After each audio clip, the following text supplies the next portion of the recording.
Estamos classificados, garantidos em primeiro, isso a gente já tinha, e agora com a possibilidade de fazer a segunda, terceira ou quarta melhor campanha da fase de grupos da Libertadores. Esses números eles são indiscutíveis. Quando você olha a tabela da classificação, né, você vê um Fluminense que tem 14 pontos e que em segundo lugar tem 6. Quem olha a foto, né, da classificação final da Libertadores e quem olha esse placar de 3-2, vê um Fluminense que, na verdade, dentro de campo não se reflete muito. Mas o fato é que o Fluminense chega ao final do primeiro semestre com resultados muito bons nas competições que disputou, exceto uma que é o Campeonato Brasileiro. Esse 3-2 contra o Alianza Lima, ele coloca, expõe alguns defeitos que o Fluminense ainda tem e recorrentemente aparecem. Eles dão um sopro de esperança para algumas situações e, acima de tudo, ele classifica a gente e dá o resultado, que é o mais necessário. Sou Gabriel Amaral, essa daqui é a análise hipócrita de Fluminense 3, Alianza Lima 2 aqui no Maracanã. O Fluminense está classificado, 4 vitórias na fase de grupos, 2 empates, ganhou as 3 partidas em casa e começou perdendo para a Alianza Lima. Um time que... porque é bom a gente dar a tônica do adversário que a gente enfrentou. Porque, como o cenário no Brasileirão está um pouco diferente, é importante a gente dar essa tônica sobre o Alianza Lima. O Alianza Lima é um time que, se você somar os últimos 5 anos, quanto eles gastaram em contratações nos últimos 5 anos, você chega mais ou menos ao valor que o Fluminense pagou pelo Terãs agora. Você fala, pô, Gabriel, mas o Terãs é a maior compra. Beleza, pode ir para outro jogador. As compras dos jogadores do Alianza Lima não ultrapassam 300 mil euros, 500 mil euros. A mais cara foi 500 mil euros nos últimos anos. A gente está falando de 5 anos. Sabe qual era o time do Fluminense há 5 anos? Desde 2020, né? 20, 21, 22, 23, 24. A gente está falando de Yuri, a gente está falando de Hudson. Lembra que faz um tempão que esses caras jogavam no Fluminense? Pois é. De lá pra cá, tudo que o Fluminense contratou, etc., o Alianza Lima gastou pouco mais de 3 milhões de dólares. Então, assim, a gente está falando de um time que tem isso. A gente está falando de um time que completou hoje, aqui no Maracanã, com essa derrota, 40 jogos de Libertadores em sequência, de 2012 até hoje. Uma sequência de 40 jogos onde eles tiveram uma vitória. E eles jogam recorrentemente e apanham recorrentemente. Então, assim, a gente tá falando de um time que, apesar de ser, vai lá, junto com o Universitário ali, a maior torcida, mas sem dúvida nenhuma o time com uma projeção internacional muito forte, provavelmente o maior time do seu país, é um time que está muito abaixo do Fluminense. E não tem como a gente falar desse jogo sem citar essa parte. Falar desse jogo, querer destacar só a campanha do Fluminense, como eu abri aqui destacando, sem citar a parte de que dos 6 jogos da fase de grupos o Fluminense não empolgou em nenhum jogo, fica parecendo que você quer passar pano. Assim como o inverso também. Você destacar que o Fluminense não conseguiu produzir ainda um futebol convincente, de que a defesa do Fluminense na bola aérea é uma peneira, de que o Fluminense tem sérios problemas em relação à criação quando ele não se expõe atrás. Para ele criar na frente, ele tem que se expor atrás e botar muitos jogadores. Para você falar isso tudo e não citar de que o Fluminense foi campeão da Recopa, de que o Fluminense classificou com tranquilidade na Copa do Brasil e com bastante tranquilidade na Libertadores para as oitavas de final, também fica parecendo que você só quer reclamar, entendeu? Então tem que ponderar as coisas. Para o jogo dessa quarta-feira, contra o Alianza Lima, o Fluminense inicia com uma mudança. Paulo Henrique Ganso ficou no banco.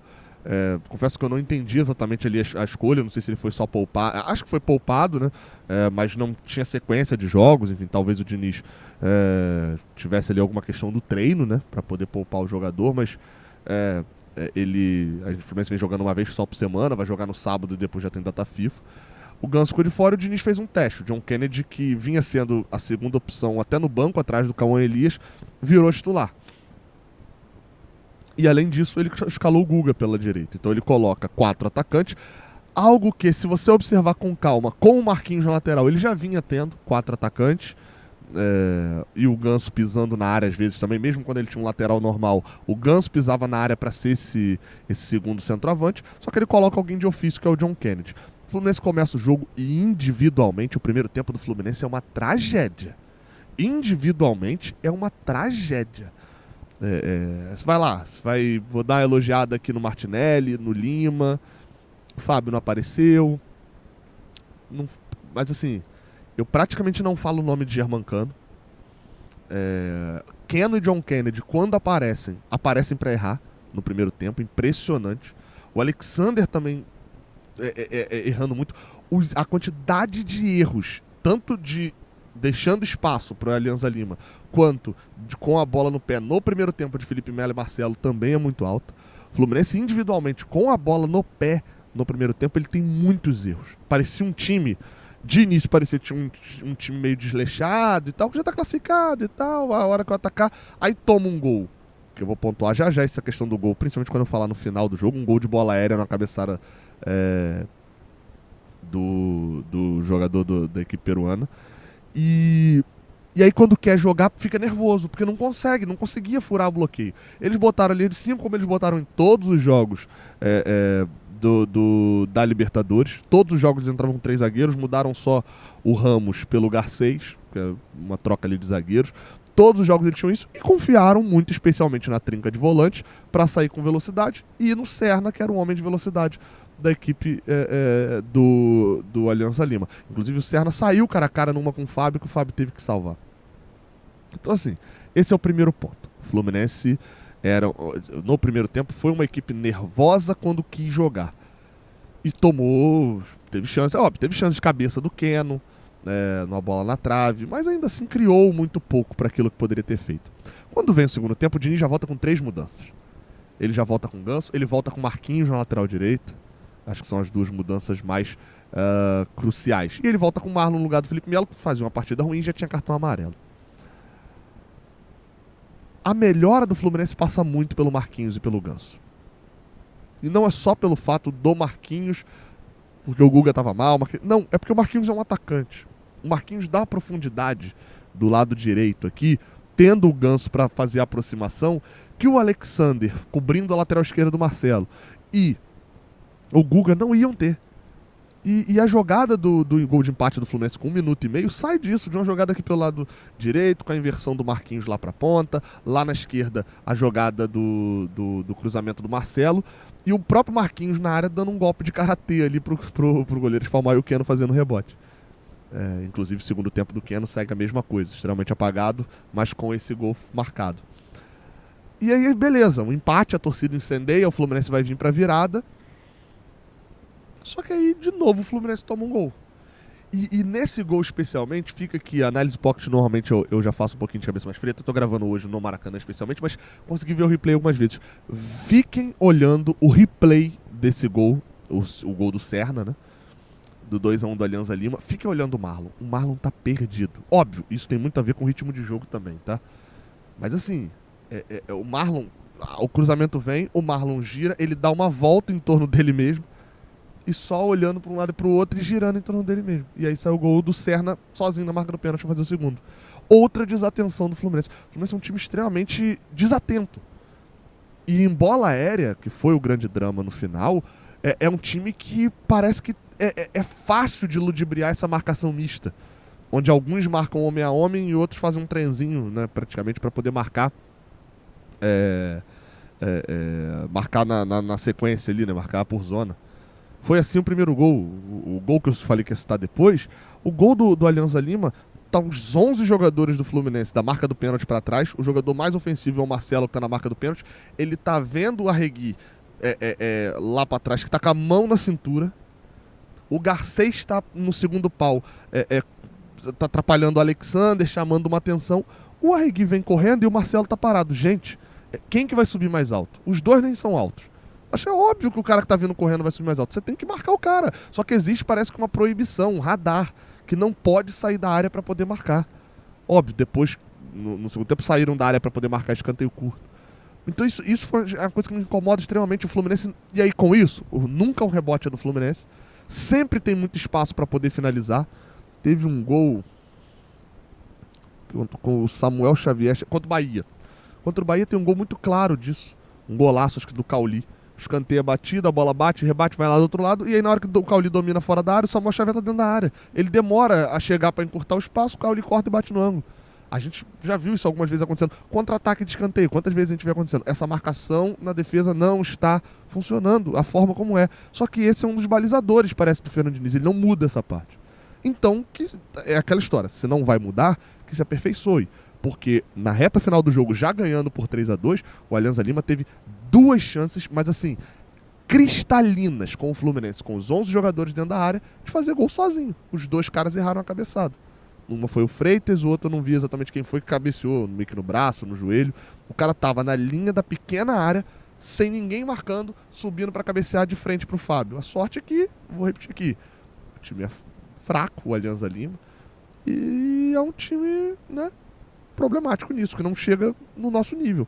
E aí perdeu o gol cara a cara, que poderia ter sido um empate, que seria vergonhoso pro Fluminense se empatar aqui com o Alianza Lima. Mas enfim, voltando aqui no jogo, tava 2-1 para eles. A gente chega ao empate, até com pouco tempo depois, numa jogada individual do Marcelo. E aí, volta lá. No primeiro tempo o Marcelo estava errando, tinha problemas. E no segundo tempo ele resolve. Porque craque é isso. E é muito bom, acho que eu queria destacar esse ponto aqui, ver o Marcelo tendo a oportunidade de resolver no segundo tempo. Porque no ano passado, a gente sabia a questão física dele e tal, todo o problema, ele não tinha tido pré-temporada, etc. O Marcelo jogava 60 minutos. Dessa vez a gente está vendo o Marcelo jogar seguidamente 90 minutos. Isso é muito bom. Há quanto tempo a gente não vê Diogo Barbosa entrando em sequência no lugar do Marcelo? Isso é muito bom. E aí, fisicamente, com a melhora do Marcelo, né, nesse desempenho, ele em campo mais tempo vai resultar em jogadas como foi a do gol. Tabela com o John Kennedy, dá uma cavadinha, tabela de novo com o Germancano e dá um chutaço. Inclusive foi a única hora que o Germancano apareceu. O Diniz muda de novo, opta por uma entrada do Renato Augusto, tirando o Germancano e tentando ter alguém que estivesse lá dentro da área, mas que estivesse com fôlego também para sair da área e fazer criação junto com o Ganso. O Ganso estava muito preso na direita, o Renato conseguiria fazer essa movimentação pelo meio. Renato Augusto até agora está devendo muito no Fluminense. De fato, a importância tática dele é muito exaltada e ok mesmo, de fato hoje de novo teve uma importância ali, mas é muito pouco para o que a gente esperava do camisa 20. Mas ainda assim funciona, um bolão do John Arias, que bola! Meu Deus do céu, eu ficava olhando e falando, cara, se esse malandro sair do Fluminense no meio do ano, isso vai ser um drama para repor. Bola do John Arias pro John Kennedy, cara a cara, bateu de esquerda e fez o gol. Bom pro John Kennedy, terceiro gol no ano, botar a cabeça no lugar e focar no futebol, né? O ano dele foi muito afetado já por todas as questões que ele criou. Eu ia falar que ele passou, mas que ele que criou, né? De certa maneira. Dentro do ano, faz o gol, enfim, que ele use o que aconteceu aqui hoje para poder continuar fazendo. Mais um gol feito na Libertadores, é um dos nossos artilheiros, inclusive. Também um dos nossos artilheiros, né? O nosso artilheiro na Libertadores nesse ano é o Marquinhos, que tem 2. Só ele tem 2. Agora o Marcelo também, né? Fez 2 gols. E quem fez o outro hoje foi o Kenan o primeiro. E depois do 3-2, o Alianza Lima... O Alianza Lima que eu não tava entendendo, tá? Pra fechar que esse vídeo tá ficando longo já. O Alianza Lima, ele tava com 2-2 no placar, né? Tava 2-2. E os caras estavam fazendo cera. Sendo que no outro jogo tava empatando o Colo-Colo e Cerro Porteño, como terminou empatado. Então um empate pro Alianza Lima, eles terminavam em quarto do mesmo jeito. Era o pior cenário, era o empate, era igual ao cenário da derrota. E eles estavam fazendo cera. Eles tomaram o terceiro gol, foram pra cima. Na mesma hora o treinador fez 2 mudanças, botou o Aldair, alguma coisa, esqueci agora o nome dele, centroavantão, depois botou até botou um centroavantão, botou um zagueiro pra dentro da grande área também. Enfim, tentou na bola aérea porque sabia que era o problema do Fluminense. Aí teve essas 2 chances que eu já falei, teve bolas perigosas, o Fluminense tomou uma pressão que não deveria ter tomado do Alianza Lima. Se fica aí também de consolo assim, pra gente, é que no ano passado a gente se classificou com 4 pontos a menos, né? Contra um empate contra um Sporting Cristal, mas que no final das contas era melhor, num grupo sem dúvidas nenhuma, muito acima do que foi o grupo esse ano. Eu vi muita gente falando, o grupo não era fraco, era um grupo equilibrado. Equilibrado num nível abaixo. É um grupo que um time tinha medo de atacar, que era o Cerro Porteño, tem medo de atacar, joga o tempo inteiro para travar o jogo, vai para a Sul-Americana. Outro time que não sabe defender, aliás, que não é nem que não sabe defender, é que só se propõe a atacar, que é o time do Almiron, o Colo-Colo, só se propõe a atacar e atacar mal, tem dificuldade imensa para criar. Hoje fez outro gol aí de novo contra o Cerro Porteño agora de pênalti com o Carlos Palácio. É um time que tem muita dificuldade de fazer gol, classificou com 6 pontos. A pior campanha da história de um time que foi para as oitavas de final foi essa do Colo-Colo. Nunca um time com 6 pontos foi para as oitavas de final. Aí classificou nos gols feitos como visitante. E um Alianza Lima que até tem... As ideias do Restrepo são interessantes, mas é um time que parece que não consegue, né, Moisés? É meio que isso. O grupo do ano passado, não. A gente viu um grupo do ano passado com um Sporting Cristal que te entregava um futebol interessante, um futebol vistoso, que competiu com o River Plate dentro do Monumental. Tinha um River Plate com um bom time, não era o River do Galhardo, mas era um bom time. O River Plate era o cabeça de chave do grupo. E um The Strongest que tinha um bom time, que era a base do time que se classificou já nesse ano, e que, por um lapso, tomou a virada do Sporting, tomou o gol do Sporting Cristal lá em La Paz e acabou eliminado. Então, assim, era um grupo do ano passado era melhor. E a gente, esse ano, pegou um grupo mais fraco e fez mais pontos. Então, assim, é uma outra competição agora a partir das oitavas de final. A gente vai ter uma sequência de Campeonato Brasileiro, já saiu até a tabela, enfim. Vamos ter sequência aí, talvez com jogos adiados, por conta do Internacional na Sul-Americana e tal. Mas é pra gente pontuar bastante. A gente vai para um jogo contra o Juventude no sábado para conquistar mais 3 pontos, fazer 12 pontos e agora estruturar a temporada. O Fluminense até agora tá vivendo muito de como se fosse uma família que come fora direto. O Fluminense tá precisando fazer uma compra, estruturar ali a cozinha tal, e começar a comer em casa, a ter regularidade. Talvez a palavra que o Fluminense precise ter nesse momento é regularidade. E pode conquistar isso também com essa sequência de Campeonato Brasileiro. Vamos ver quem vem nas oitavas de final da Libertadores, mas essa foi a análise Fluminense 3, Alianza Lima 2. Tamo junto, até a próxima. Valeu! Nossa, 16 minutos.